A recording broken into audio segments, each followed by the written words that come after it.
adalah mahasiswa pendidikan sejarah Universitas Negeri Yogyakarta. Di sini kami ingin memaparkan hasil wawancara kami dengan guru sekolah dasar di SD Ilmu Bina Selamat yang beralamat di Duku Pendowo Harjo Sleman, Yogyakarta. Wawancara ini mengangkut topik terkait dengan kajian pengalaman dan kesejahteraan guru honorer.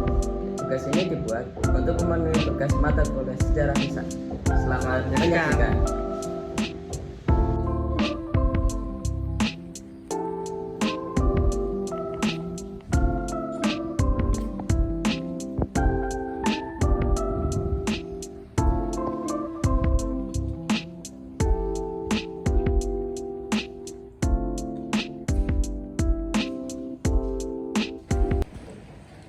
Assalamualaikum warahmatullahi wabarakatuh. Waalaikumsalam warahmatullahi wabarakatuh.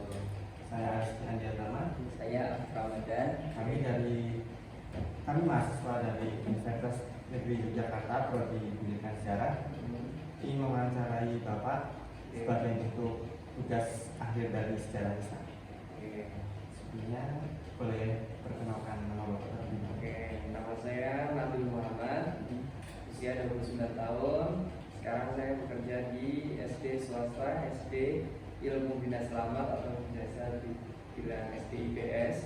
Di sini saya mengajar sebagai guru tahfiz, yaitu salah satu mapel khusus di pelajaran di sekolah kita, yaitu menghafal Al-Quran. Demikian.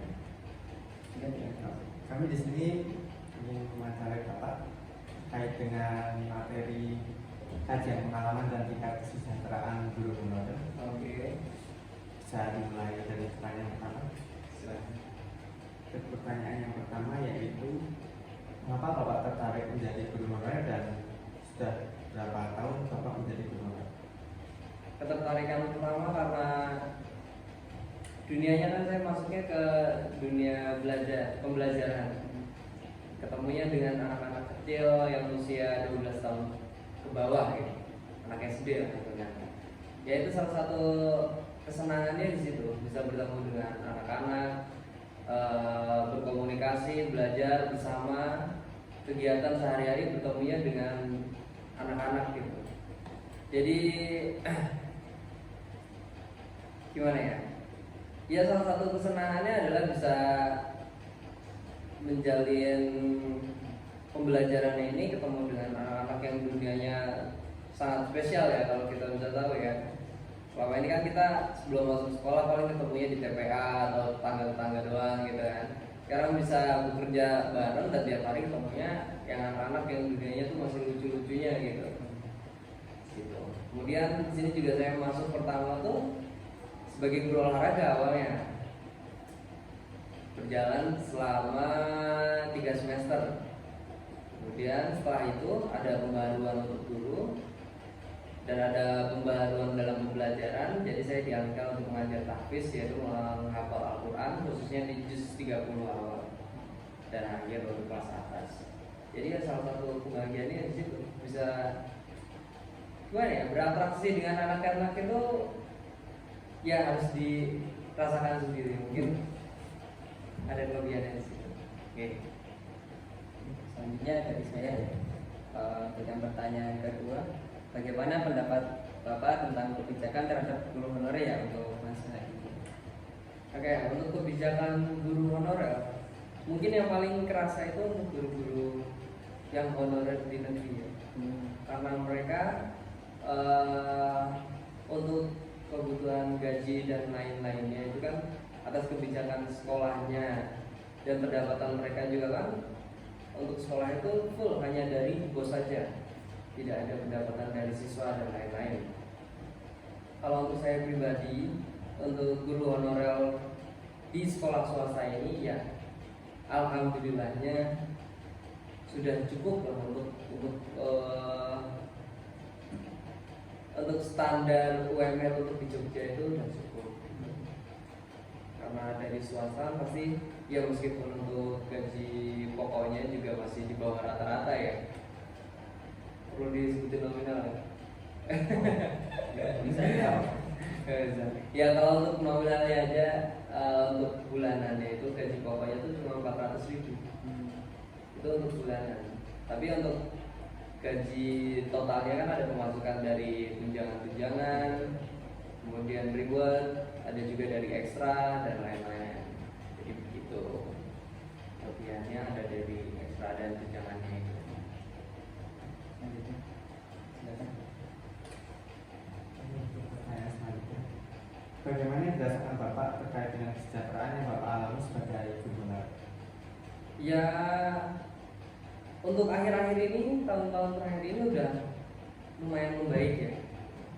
Yang paling dirasa itu ya pasti pas pandemi.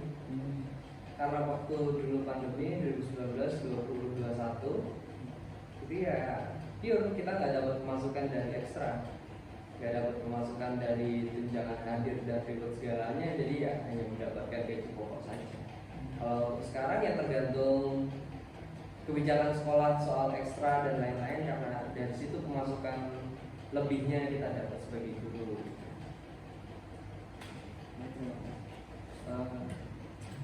Oke, selanjutnya Pak Teh.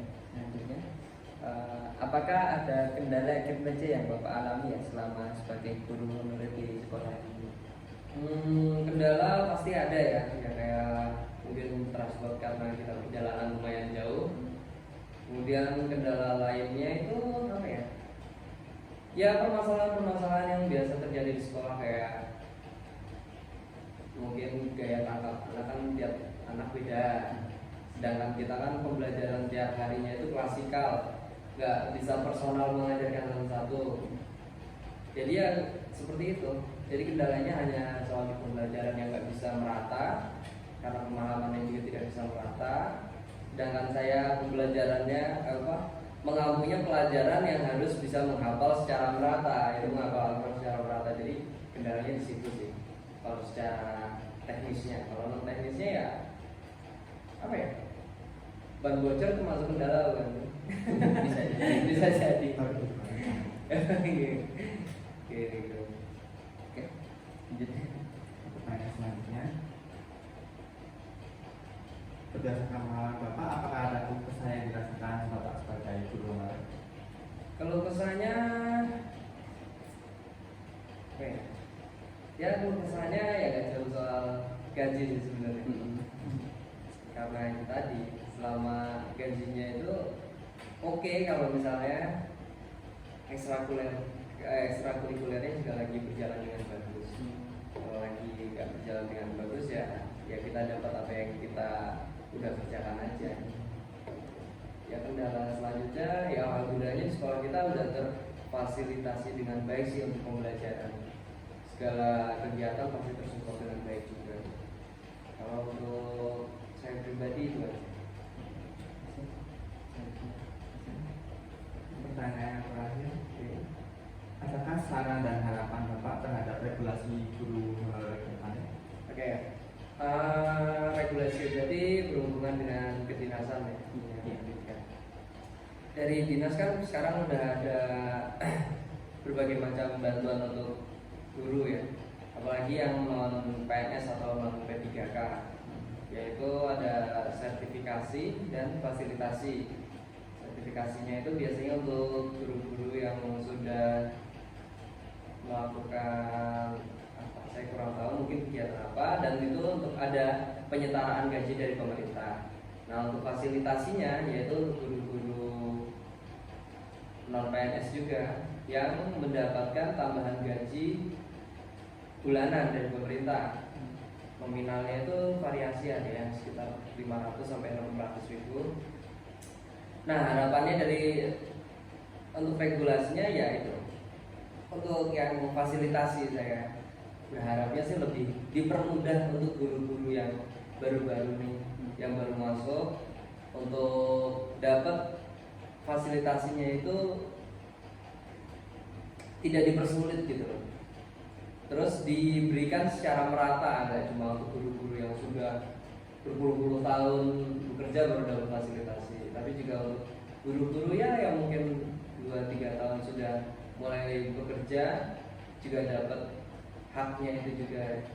Untuk gimana ya? Ya walaupun nggak seberapa untuk pemerintah ya, 400-500 ribu gitu, tapi itu sangat cukup membantu untuk guru-gurunya, untuk kesejahteraannya. Walaupun seberapa untuk transport itu sangat lumayan.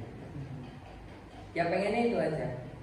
Jadi dipermudah dalam urusan fasilitasi, diberikan kerataan juga, jadi nggak cuma 1-2 yang dapat, tapi lebih merata semua guru. Ya, cukup ya. Terima kasih atas terima kasih telah menjadi narasumber dari wawancara kami pada hari ini. Oke. Sekian, wassalamualaikum warahmatullahi wabarakatuh. Waalaikumsalam warahmatullahi wabarakatuh. Terima kasih. Iya, sama-sama. Udah? Kak. Sekian video wawancara dari kami. Terima kasih telah menyaksikan. Bye. Terima kasih.